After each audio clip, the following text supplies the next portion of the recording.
বন্ধন hitters YouTube চ্যানেলে সকলকে স্বাগত। আজকের এই ভিডিওতে আলোচনা করব দ্বাদশ শ্রেণীর 2024 সালের দর্শন বিষয়ের ফাইনাল পরীক্ষার প্রশ্নপত্র ও তার সাথে এমসিকিউ, এসএকিউ এবং লং প্রশ্নের সমাধান। চলো শুরু করি। প্রথম প্রশ্ন, বৈধ অবরোহ যুক্তির সকল আশ্রয় বাক্য সত্য হলে সিদ্ধান্তটি অবশ্যই হবে সত্য, অপশান এ সঠিক উত্তর। এরপর বৈধ অবরোহ যুক্তির সিদ্ধান্ত সত্য হতে পারে আবার মিথ্যা হতে পারে, এই বিবৃতিটি সত্য, অপশান এ সঠিক উত্তর। এরপর একটি যুক্তির আশ্রয় বাক্যের সাহায্যে যাকে প্রমাণ করা হয় তা হলো সিদ্ধান্ত, অপশান সি সঠিক উত্তর। আই বচনে যে পদটি ব্যাপ্য হয় তা হলো, আই বচনে কোনো পদেই ব্যাপ্য নয়, কাজে উত্তর হবে অপশান ডি সঠিক উত্তর। এরপর দ্বিমূল্য যুক্তিবিজ্ঞানে একটি বচন সর্বদাই সত্য বা মিথ্যা হয়, অপশান এ সঠিক উত্তর। এরপর নিরপেক্ষ বচনের বিরোধিতার প্রধান শর্ত হল বচন দুটির উদ্দেশ্য ও বিধেয় এক হবে, অপশান ডি সঠিক উত্তর। এরপর নিরপেক্ষ বচনের বিরোধানুমান হল এক প্রকার অমাধ্যম অনুমান, অপশান ডি সঠিক উত্তর। এ ডবল ও মূর্তিটি বৈধ হয় দ্বিতীয় সংস্থানে, অপশান বি সঠিক উত্তর। পরবর্তী প্রশ্ন, একটি বৈধ নিরপেক্ষ ন্যায় অনুমানের একটি আশ্রয় বাক্য বিশেষ নঅর্থক হলে সিদ্ধান্তটি হবে বিশেষ নঅর্থক, অপশান এ সঠিক উত্তর। এরপর প্রাকল্পিক নিরপেক্ষ ন্যায় অনুমানে যদি অনুগকে স্বীকার করে পূর্বগকে স্বীকার করা হয় তবে যুক্তিটি হবে অবৈধ এবং অনুগ স্বীকারজনিত দোষে দুষ্ট, অপশান এ সঠিক উত্তর। এরপর হয় লক একজন বুদ্ধিবাদী দার্শনিক অথবা লক একজন অভিজ্ঞতাবাদী দার্শনিক।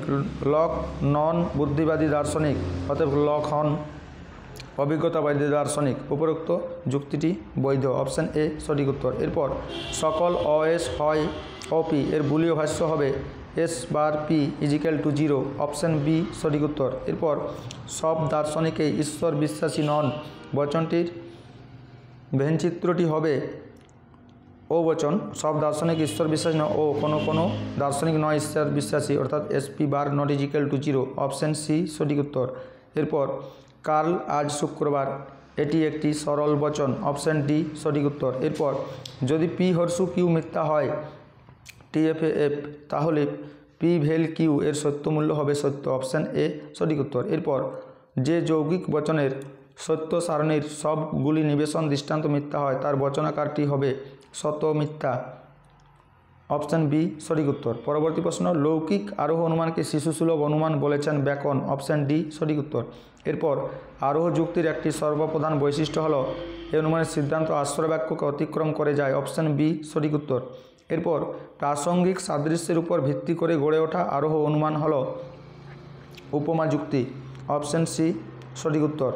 এরপর শক্তির অবিনশ্বরতার সূত্রটি হল কারণের পরিমাণগত লক্ষণ, অপশান বি সঠিক উত্তর। এরপর অতিবৃষ্টি হলো বন্যার কারণ, এখানে কারণ কথাটি যে অর্থে প্রবেশ করেছে তা হলো আবশ্যিক শর্তরূপে কারণ, অপশান বি সঠিক উত্তর।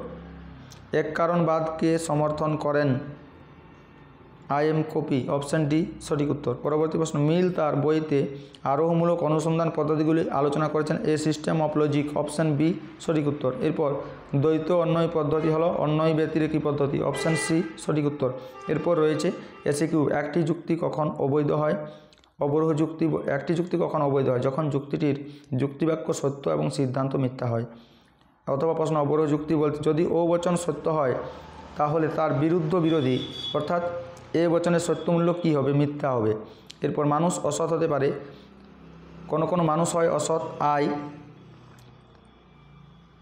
এর অসম বিরোধী বচন হবে সকল মানুষ হয় অসৎ এ। অ্যারিস্টলের মতে বচনের বিরোধিতা কয় প্রকার ও কী দুই প্রকার। বিরুদ্ধ পদ কাকে বলে? কোনো বস্তুর যুগপৎ ভালো এবং উত্তেজক নয় বচনটির বিবর্তন করো। কোনো বস্তুই যুগপৎ ভালো এবং উত্তেজক নয়, কোনো ভালো বস্তু নয় উত্তেজক ই বিবর্তন, সকল ভালো বস্তু হয় উত্তেজক এ। এরপর একটি গঠনমূলক প্রাকল্পিক নিরপেক্ষ ন্যায় কখন বৈধ হয়? পূর্বক স্বীকার করে অনুগ স্বীকার করলে বৈধ হয়। বিসংবাদী বিকল্প বলতে কী বোঝো? বৈকল্পিক বচনের যে দুটি বিকল্প একসঙ্গে সত্য হয় না তাদের বিসংবাদী বিকল্প বলে, যেমন সে দিল্লি আছে অথবা কলকাতায় আছে, একটি বিসংবাদী বৈকল্পিক বচনের উদাহরণ হয়ে গেল। এরপর পরিপূরক শ্রেণী, মূল শ্রেণীর বিরুদ্ধ শ্রেণী হলো মূল শ্রেণীর পরিপূরক শ্রেণী। ভেনচিত্র, অধার্মিক কবি আছেন, কোনো কবি হন অধার্মিক, আই বচন। ধার্মিক সমান পি এবং কবি সমান এস। কোনো কবি হয় অধার্মিক, S P not is equal to 0, S P bar not is equal to 0, S P bar not is equal to 0 অর্থাৎ প্রথম ঘরটি গুণিত চিহ্ন হবে। এরপর কোন প্রকার সত্যাপেক্ষক যৌগিক বচনের অনন্য মূল্য সত্য হয়?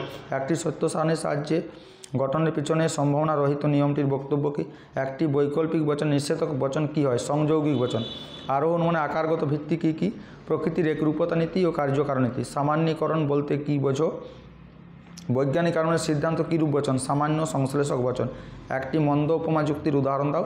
কুকুর ও চেয়ার উভয়ের 4টি পা আছে, কুকুর কামড়াতে পারে, অতএব চেয়ারও কামড়াতে পারবে। উপমা যুক্তির মূল্যায়নের একটি মানদণ্ড উল্লেখ করো। সাদৃশ্যের বিষয়গুলির প্রাসঙ্গিকতা। আবশ্যিক শর্তের একটি উদাহরণ দাও। আগুন হলো ধোঁয়ার কারণ। মিল স্থায়ী কারণ বলতে কী বুঝিয়েছেন?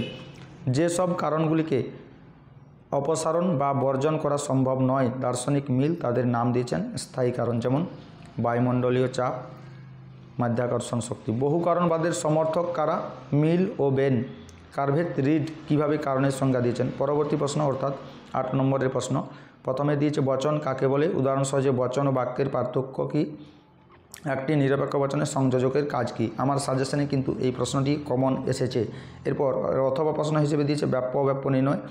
যে তরবারি ধারণ করবে সে তরবারির দ্বারাই বিনষ্ট হবে। এর লজিক্যাল ফর্ম হবে এ। সকল তরবারি ধারণকারী ব্যক্তি হয় তরবারির দ্বারা বিনষ্ট ব্যক্তি, এ বচন, বা এভাবেও করতে পারো, সকল তরবারি ধারণকারী ব্যক্তি হয় বিনষ্ট ব্যক্তি, এ। এরপর অসফল ডাক্তার আছেন। লজিক্যাল ফর্ম হবে আই বচন।